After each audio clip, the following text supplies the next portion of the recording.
기도하겠습니다.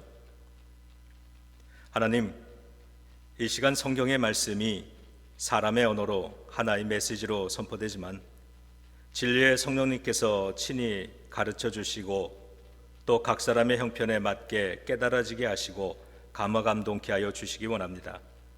우리 안에 시작하기 원하시는 하나님의 일이 시작되고 이루어지는 날 되게 하여 주시옵소서. 예수님의 이름으로 기도드립니다. 아멘. 오늘 우리에게 주시는 하나님의 말씀은 신명기 22장 1절에서 12절의 말씀입니다. 내 형제의 소나 양이 길 잃은 것을 보거든 못 본 채 하지 말고 너는 반드시 그것들을 끌어다가 내 형제에게 돌릴 것이요 내 형제가 내게서 멀거나 또는 내가 그를 알지 못하거든 그 짐승을 내 집으로 끌고 가서 내 형제가 찾기까지 내게 두었다가 그에게 돌려줄지니 낙이라도 그리하고 의복이라도 그리하고 형제가 잃어버린 어떤 것이든지 내가 얻거든 다 그리하고 못 본 채 하지 말 것이며 내 형제의 낙이나 소가 길에 넘어진 것을 보거든 못 본 채 하지 말고 너는 반드시 형제를 도와 그것들을 일으킬지니라. 여자는 남자의 의복을 입지 말 것이요 남자는 여자의 의복을 입지 말 것이라. 이같이 하는 자는 내 하나님 여호와께 가증한 자이니라. 길을 가다가 나무에나 땅에 있는 새의 보금자리에 새 새끼나 알이 있고 어미새가 그의 새끼나 알을 품은 것을 보거든 그 어미새와 새끼를 아울러 취하지 말고 어미는 반드시 놓아줄 것이요 새끼는 취하여도 되나니 그리하면 내가 복을 누리고 장수하리라. 내가 새 집을 지을 때에 지붕에 난간을 만들어 사람이 떨어지지 않게 하라. 그 피가 내 집에 돌아갈까 하노라. 내 포도원에 두 종자를 섞어 뿌리지 말라. 그리하면 내가 뿌린 씨의 열매와 포도원의 소산을 다 빼앗길까 하노라. 너는 소와 나귀를 결의하여 갈지 말며 양털과 배실로 섞어 짠 것을 입지 말지니라. 너희는 너희가 입는 겉옷에 내 귀에 술을 만들지니라. 아멘. 오늘 본문은 사랑의 실천 방법에 대해 크게 두 가지를 말씀하십니다. 첫째, 사랑이란 이웃의 불행을 못 본 척하지 않는 것이라고 했습니다. 만일 이웃의 소나 양이 길을 잃은 것을 보거나 넘어진 것을 보거든 못 본 척 지나치지 말고 적극적으로 주인을 찾아주라고 말씀합니다. 2절에서는 친하지 않거나 모르는 이웃의 소나 양이라 할지라도 그렇게 도와주라고 했고요.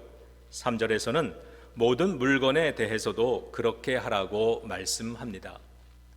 나귀와 의복이라고 했는데 각각 생명이 있는 것과 생명이 없는 것을 대표하는 표현이라고 이해하면 되겠습니다. 대상을 가리지 말아야 한다면 우리는 소나 양뿐만 아니라 길을 잃은 영혼이나 넘어진 영혼들도 도와줄 수 있어야 할 것입니다. 그런 이웃을 구원으로 인도하며 신앙으로 일어설 수 있게 이끌어줄 수 있을 것입니다. 못 본 척 하지 말라는 말을 3번이나 반복하고 있습니다. 아무리 강조해도 지나침이 없을 만큼 중요하다는 뜻이겠죠. 사랑은 이웃의 불행을 못 본 척하지 않는 것입니다. 둘째로 창조의 질서를 보존하는 것은 우리 자신을 사랑하는 것이라고 했습니다. 이 내용에 대해서는 삶의 여러 영역을 예로 들면서 매우 구체적으로 다루고 있는데요. 그만큼 우리 삶의 영역에서는 하나님의 창조 질서를 깨트리는 일들이 광범위하게 일어나고 있다는 뜻이지요. 5절에서는 남자와 여자의 복장을 바꿔 입지 말라고 했습니다. 당시 가나안 종교에는 예배 중에 서로의 옷을 바꿔 입어서 남녀 구분을 없애는 관습 같은 게 있었는데 그 이유는 성적인 방종을 묵인하기 위해서였다고 합니다. 성경이 그것을 금지시킨 것은 하나님이 창조하신 성적인 질서와 구별을 깨트리지 말라는 뜻입니다. 6절은 어미새는 놓아주고 알이나 새끼만 취하라고 권면하면서 그렇게 하면 사람이 복을 누리고 장수할 것이라고 했습니다. 낚시 좋아하시는 분들은 낚시에도 원칙이 있고 법이 적용된다는 사실을 잘 아실 겁니다. 아무 물고기나 다 잡을 수 있는 것이 아니고 어떤 물고기는 산란기에는 잡지 못하고 사이즈가 너무 작은 건 놓아줘야 하고 어떤 종류의 물고기는 보호종이라 잡을 수 없기도 합니다.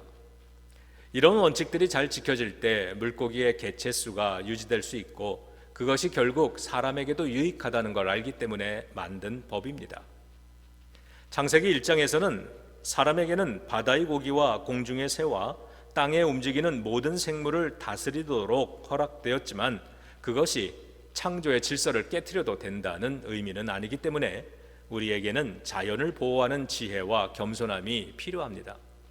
하나님이 창조하신 질서를 보존하는 것은 곧 우리 자신을 사랑하는 방법입니다. 8절은 새 집을 건축할 때는 지붕에 난간을 만들어서 사람이 떨어지지 않게 배려하도록 명령합니다. 팔레스타인의 집은 지붕이 평평한 옥상으로 되어 있어서 그곳에서 기도를 하거나 쉬는 장소로 사용되었는데 그런 모습이 성경에도 자주 기록이 됩니다. 그런데 만약에 난간이 없다면 사람이 떨어질 위험이 늘 존재합니다. 그래서 율법에서는 난간의 높이를 1m로 규정하는 조항도 생겼다고 합니다. 타인에 대한 배려는 적극적인 사랑입니다. 8절은 난간을 만들지 않아서 사람이 죽게 된다면 그 피는 집 주인에게 돌아갈 수 있다고 경고합니다. 사람은 이기심만 가지고는 살 수 없습니다. 9절부터 11절에서는 창조물의 유전적 질서를 섞지 말라고 했습니다. 농사를 짓거나 마당에 채소를 심어본 사람들은 어떤 종자들은 함께 심으면 서로의 성장을 방해해서 수확을 망치는 경우가 있음을 잘 아실 겁니다. 하나님은 품종을 다양하게 창조하셨고 종자를 섞지 말라고 명령하셨는데 다 이유가 있는 것이죠. 그러나 오늘날에는 기술이 발전하여서 식품의 유전자를 변형시키는 GMO가 많아졌습니다. 그래서 건강에 위험할 수도 있다는 염려로 non-GMO 제품인지를 꼭 확인하는 번거로움도 겪게 됩니다. 그뿐 아니라 생명체의 유전자까지 조작하는 시대가 되었습니다. 성경은 이런 행위들을 경고합니다. 창조 질서를 깨트리면 그에 상응하는 대가를 치러야 하기 때문입니다. 이것은 영적인 영역에도 동일합니다. 요즘은 다원주의나 컬트가 유행합니다.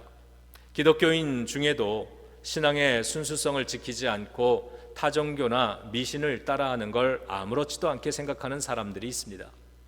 점을 치거나 제사를 지내는 교인들도 많다고 합니다. 저는 30대 초반에 일본에 선교사로 가 있었는데 여행을 온 기독교인들이 신사나 법당에 가면 합장을 하고 절을 하는 경우도 보았고요. 행운을 빌면서 동전을 바치는 행동을 따라하는 모습도 보았습니다. 물론 재미삼아서 문화체험이라는 명분이었지만 우상에게 절하는 것, 예물을 바치는 것에 대한 경각심이 부족해 보였습니다. 이런 행동들이 가정과 교회 안에 우상을 심게 되고 다종교나 혼합종교를 가져오면서 영혼을 병들게 하는 것이죠. 11절과 12절에서는 양털과 배실을 섞어 짠 옷감으로 옷을 만들어 입지 말라고 했습니다. 그 당시 여러 민족들은 그렇게 옷감을 짰다고 합니다. 그러니까 이런 방식으로 만든 옷감이 실용성이 떨어져서 입지 말라는 건 아닌 듯합니다. 그럼에도 그런 옷감을 입지 말라고 말하는 이유는 그 다음 절인 12절을 읽으면 분명해집니다.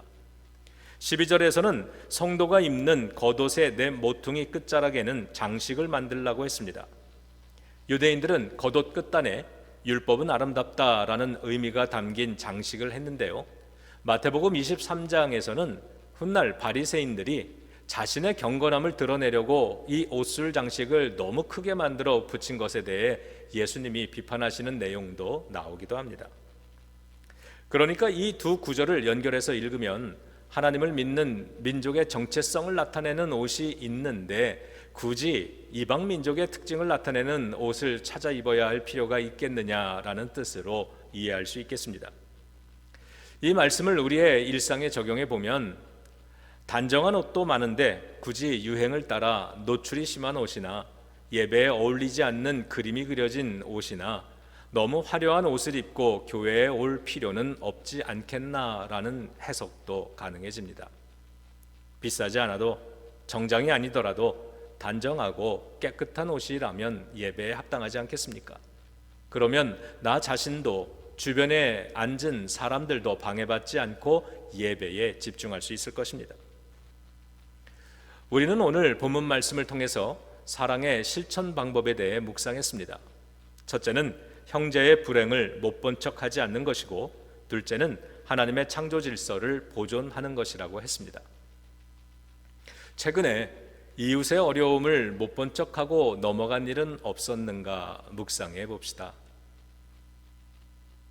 주변에 길을 잃거나 넘어진 이웃이 있다면 내가 그를 위해서 어떻게 사랑을 실천할 수 있을지도 묵상해 보기 바랍니다.